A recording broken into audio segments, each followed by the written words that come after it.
കണ്ണ, എന്താ ഡാഡ്? അമേരിക്കയിൽ നിന്ന് നിന്റെ വനജ അപ്പച്ചിയും ഇഷാനി മോളും വരുന്നെന്ന്. വേണു വരുന്നില്ല, നീ അവരെ പിക്ക് ചെയ്യണം. എപ്പോഴാ flight? Tomorrow morning 7:30. Okay dad, ഞാൻ പോകാം. നിനക്ക് ഓർമ്മയുണ്ടോ കണ്ണ അവരെ? നീയും ഇഷാനി മോളുമായിരുന്നു കൂട്ട്. അവളുടെ ഏത് വാശിയും നീ സാധിച്ചു കൊടുക്കുമായിരുന്നു. ഇപ്പോൾ വളർന്നു വലിയ പെണ്ണായി കാണും, പത്മിനി പറഞ്ഞു. കൃഷ്ണകുമാറിൻ്റെ ഇളയ സഹോദരിയാണ് വനജ. വനജ ഡോക്ടറാണ്. ഭർത്താവ് വേണുഗോപാൽ ബിസിനസ്സാണ്. ഒരു മകൾ ഇഷാനി വേണുഗോപാൽ ഇപ്പോൾ MBA കഴിഞ്ഞ് നിൽക്കുന്നു. ഇഷാനിയുടെ കുഞ്ഞിലേ അവർ അമേരിക്കയിൽ പോയതാണ്. പിന്നീട് ഇതുവരെ തിരിച്ചു വന്നിട്ടില്ല. ഇപ്പോഴാണ് വരുന്നത്. പിറ്റേ ദിവസം അതിരാവിലെ തന്നെ ഗൗതം എയർപോർട്ടിലെത്തി അവരെ പിക്ക് ചെയ്തു. മോനെ കണ്ണ, നീ വളർന്നു വലുതായല്ലോ. നിനക്ക് സുഖമാണോ മോനെ? ഫൈൻ. ആൻറ്റിക്കോ? സുഖം. നീ അങ്ങ് വളർന്നല്ലോ. ഇഷാനിയുടെ തലയിൽ കൊട്ടിക്കൊണ്ട് ഗൗതം പറഞ്ഞു. ഒരു ഷോർട്ട്സും ബനിയനുമായിരുന്നു ഇഷാനിയുടെ വേഷം. മോഡേണായ ഒരു പെൺകുട്ടി. കണ്ണേട്ടാന്ന് വിളിച്ചുകൊണ്ട് അവൾ ഗൗതത്തെ കെട്ടിപ്പിടിച്ചു.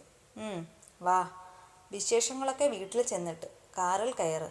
അവരെ കാത്ത് കൃഷ്ണകുമാറും പത്മിനിയും സിറ്റൗട്ടിൽ തന്നെ ഉണ്ടായിരുന്നു. ഏട്ടാ, സുഖമല്ലേ? വനജ ചോദിച്ചു.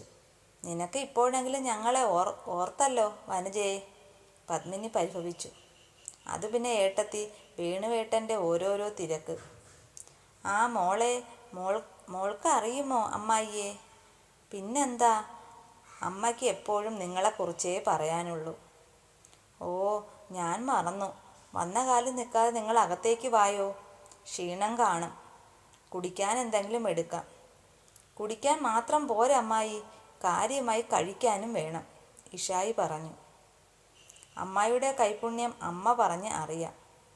അതിനെന്താ മോളെ, മോള് പോയി ഫ്രഷായി വാ, ഞാൻ കഴിക്കാനെടുക്കാം. കണ്ണാ, ഇവർക്ക് മുറി കാണിച്ചു കൊടുക്ക്. ഗൗതത്തിൻ്റെ റൂമിനോട് ചേർന്നുള്ള റൂമായിരുന്നു ഇഷാനിക്ക് സെറ്റ് ചെയ്ത് വെച്ചിരുന്നത്. താൻ വേഗം ഫ്രഷായി വാ, ഞാൻ താഴെ കാണും. കണ്ണേട്ടാ, ഇന്ന് ഓഫീസിൽ പോകണ്ടേ? ഇഷാനി ചോദിച്ചു. പോകണം, കുറച്ച് കഴിഞ്ഞ്. ഇന്ന് പോകണ്ട കണ്ണേട്ടാ, നമുക്ക് ഇവിടെയൊക്കെ ഒന്ന് കറങ്ങാം. എനിക്കാണെങ്കിൽ ഇവിടുത്തെ സ്ഥലമൊന്നും അറിയത്തില്ല. കണ്ണേട്ടൻ കൊണ്ടുപോകുമോ എന്നെ? ഞാൻ വൈകിട്ട് കുറച്ച് നേരത്തെ വരാം. താൻ റെഡിയായിരുന്നോ? നമുക്ക് പോകാം. ഓക്കെ ബൈ, ഗൗതം പറഞ്ഞു. ബൈ കണ്ണേട്ടാ. ഇഷാനി ഫ്രഷാവാൻ ബാത്റൂമിലേക്കും ഗൗതം താഴേക്കും പോയി. ഓഫീസിലേക്ക് പുറപ്പെട്ട ദേവികയും ആര്യയും റോഡ് ക്രോസ് ചെയ്യുന്നതിനിടെ ഒരു ബൈക്ക് ദേവികയെ ഇടിച്ചു. റോഡിലേക്ക് വീണ് നെറ്റി പൊട്ടി. വേഗം തന്നെ ഹോസ്പിറ്റലിൽ കൊണ്ടുപോയി. കാലിന് ചെറിയ ഫ്രാക്ചർ ഉണ്ട്, പ്ലാസ്റ്റർ ഇടണം, ഡോക്ടർ പറഞ്ഞു. വേറെ കുഴപ്പമൊന്നുമില്ല. ആര്യ സന്ദീപിനെ വിളിച്ച് ആക്സിഡൻറ്റ് പറ്റിയ കാര്യം പറഞ്ഞു. ദേവികയുടെ അച്ഛനും അമ്മയും അപ്പോൾ തന്നെ ഹോസ്പിറ്റലിലെത്തി. ദേവികയ്ക്ക് പരാതിയില്ലാത്തതിനാൽ ബൈക്കുകാരൻ ഹോസ്പിറ്റലിൻ്റെ ചിലവെല്ലാം വഹിച്ചു. വേറെ പ്രശ്നങ്ങളൊന്നുമില്ലാത്തതിനാൽ ആര്യയെ നിർബന്ധിച്ച് ഓഫീസിലേക്ക് പറഞ്ഞയച്ചു. വൈകിട്ട് വരാമെന്ന് പറഞ്ഞ് ആര്യ ഓഫീസിലേക്ക് പോയി. സന്ദീപ് പറഞ്ഞ കാര്യങ്ങളെല്ലാം വിഷ്ണുവും ഗൗതവും അറിഞ്ഞിരുന്നു. ആര്യ, ദേവികയ്ക്ക് ഇപ്പോൾ എങ്ങനെയുണ്ട്? വിഷ്ണു വെപ്രാളത്തോടുകൂടി ചോദിച്ചു. നീ ടെൻഷൻ ആവേണ്ട വിഷ്ണു, അവൾക്കിപ്പോൾ കുഴപ്പമൊന്നുമില്ല. കാലിൽ ചെറിയ ഫ്രാക്ചറുണ്ട്, അതുകൊണ്ട് പ്ലാസ്റ്റർ ഇട്ടിട്ടുണ്ട്. 1 മാസം റെസ്റ്റ് എടുത്താൽ മതി, ശരിയാകും. അവിടെ അവളുടെ അച്ഛനും അമ്മയുമുണ്ട്, അതുകൊണ്ടാണ് ഞാനിങ്ങ് പോകുന്നത്. ഓഫീസ് കഴിഞ്ഞ് ഹോസ്പിറ്റലിൽ പോയിട്ടേ ഞാൻ പോകുന്നുള്ളൂ. നിന്റെ കൂടെ ഞാനും വരുന്നു, വിഷ്ണു പറഞ്ഞു. ശരി, നമുക്ക് ഒരുമിച്ച് പോകാം. അന്നേ ദിവസം മീറ്റിങ്ങും ഡിസ്കഷനുമൊക്കെയായി ഗൗതത്തിന് തിരക്കായിരുന്നു. ആര്യ ഗൗതത്തിനോട് സംസാരിക്കാനായി ക്യാബിനിൽ ചെന്നപ്പോൾ മീറ്റിങ്ങിന് സമയമായി, പിന്നീട് കാണാമെന്ന് പറഞ്ഞ് ഗൗതം പോയി. ആര്യയ്ക്ക് സങ്കടം തോന്നിയെങ്കിലും സാറിൻ്റെ തിരക്ക് അറിയാവുന്നതുകൊണ്ട് തിരികെ പോന്നു. ഓഫീസ് കഴിഞ്ഞ് ആര്യ വിഷ്ണുവുമൊത്ത് ഹോസ്പിറ്റലിലെത്തി. ഇപ്പോൾ എങ്ങനെയുണ്ട്? ആര്യ ചോദിച്ചു. എനിക്ക് കുഴപ്പമൊന്നുമില്ല, നെറ്റിൽ ചെറിയ വേദനയുണ്ട്. വേദനയ്ക്ക് ടാബ്ലറ്റുമുണ്ട്. അത് കഴിക്കുമ്പോൾ മാറിക്കോളും. ദേവിക ആര്യയോട് സംസാരിക്കുന്നുണ്ടെങ്കിലും വിഷ്ണുവിനെ കൂടെ കൂടെ ഇടം കണ്ണിട്ട് നോക്കുന്നുണ്ടായിരുന്നു. അത് ആര്യ ശ്രദ്ധിക്കുകയും ചെയ്തു. ഇവരുടെ സംസാരം കേട്ടുകൊണ്ടിരുന്നതല്ലാതെ വിഷ്ണു ഒന്നും ദേവികയോട് സംസാരിച്ചില്ല. തമ്മിൽ കണ്ടാൽ കീരിയും പാമ്പുമാണല്ലോ, ഇപ്പോൾ എന്താ മിണ്ടാതെ ഇരിക്കുന്നത്? ആര്യ ചോദിച്ചു. വിഷ്ണു ഒന്ന് പുഞ്ചിരിച്ചതല്ലാതെ മറുപടി ഒന്നും പറഞ്ഞില്ല. ചായ വാങ്ങാൻ അമ്മ ക്യാൻറ്റീനിലേക്ക് പോകാനൊരുങ്ങി. നിങ്ങളിവിടെ ഇരിക്ക്, ഞാൻ പോയി ചായ വാങ്ങി വരാം, ദേവികയുടെ അമ്മ പറഞ്ഞു. പെട്ടെന്ന് തന്നെ വിഷ്ണു അമ്മയുടെ കയ്യിൽ നിന്നും ഫ്ലാസ്ക് വാങ്ങിക്കൊണ്ട് പറഞ്ഞു, ഞാൻ പോയി വരാം. വേണ്ട മോനെ, എനിക്ക് വേറെ 1-2 സാധനങ്ങൾ കൂടി വാങ്ങാനുണ്ട്. ഞാൻ അതും വാങ്ങി പെട്ടെന്ന് വരാം. നിങ്ങളിവിടെ ഇരിക്ക്. എന്നാൽ ഞാനും കൂടി വരാം അമ്മേ എന്ന് പറഞ്ഞ് ആര്യയും കൂടി അമ്മയുടെ കൂടെ പോയി. റൂമിൽ ദേവികയും വിഷ്ണുവും മാത്രമായി. ഇരുവരും ഒന്നും സംസാരിച്ചില്ല.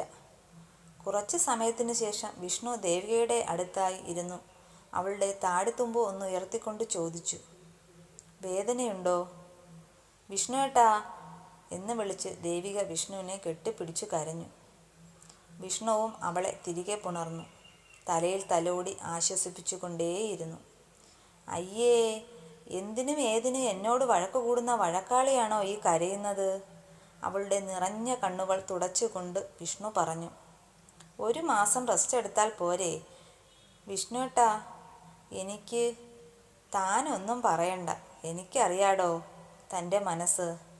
അത് ഞാൻ പലപ്പോഴും തൻ്റെ കണ്ണുകളിൽ കണ്ടിട്ടുണ്ട്. അത് മറയ്ക്കാനല്ലേ എന്നോട് തല്ലുകൂടുന്നത്?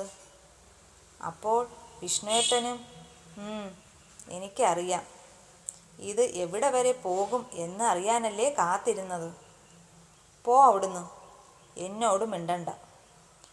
ദേവിക കൃത്രിമ ദേഷ്യം നടിച്ചു. മിണ്ടുന്നില്ലെങ്കിൽ വേണ്ട, ഞാൻ വേറെ ആളെ നോക്കിക്കോളാം, വിഷ്ണു പറഞ്ഞു. കൊല്ലും ഞാൻ. ആഹാ, ഇപ്പം ഫോമായല്ലോ എൻ്റെ പെണ്ണ്. വിഷ്ണുവിൻ്റെ എൻ്റെ പെണ്ണ് എന്ന് പറഞ്ഞു കേട്ടതും ദേവികയുടെ മുഖം നാണം കൊണ്ട് ചുമന്നു തുടുത്തു. അപ്പോൾ എൻ്റെ വായാടിക്ക് നാണമൊക്കെ ഉണ്ടോ? പിന്നെ കൂടുതൽ ചുമന്നാലേ ഞാനിങ്ങ് കടിച്ചെടുക്കും, വിഷ്ണു പറഞ്ഞു. അപ്പോഴേക്കും ആര്യയും അമ്മയും വന്നു.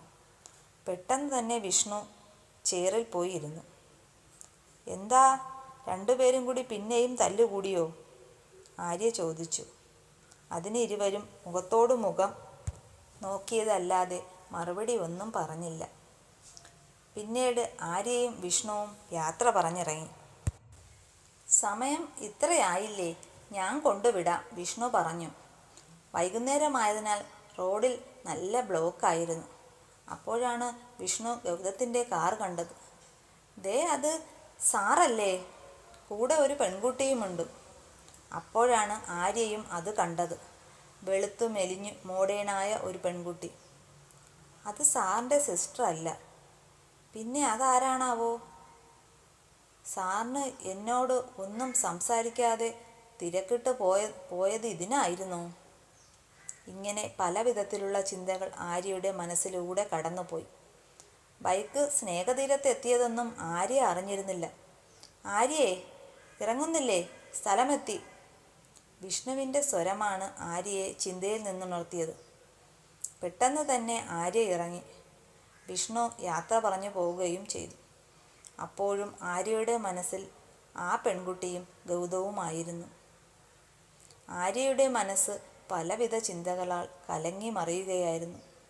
ഇതേ സമയം ഇഷാനിയും ഗൗതവും ബീച്ചിലേക്കാണ് പോയത്. അവിടെ കുറച്ച് സമയം ചിലവഴിച്ചതിന് ശേഷം മാളിലും പോയി പുറത്തു നിന്ന് ഭക്ഷണവും കഴിച്ചിട്ടാണ് അവർ വീട്ടിലേക്ക് മടങ്ങിയത്. ഇഷാനിയുടെയും ഗൗതത്തിൻ്റെയും ഇടപെടലുകൾ കണ്ട് പത്മിനിയുടെ മനസ്സ് നിറഞ്ഞു. അവർ ചില കണക്കുകൂട്ടലുകൾ നടത്തി.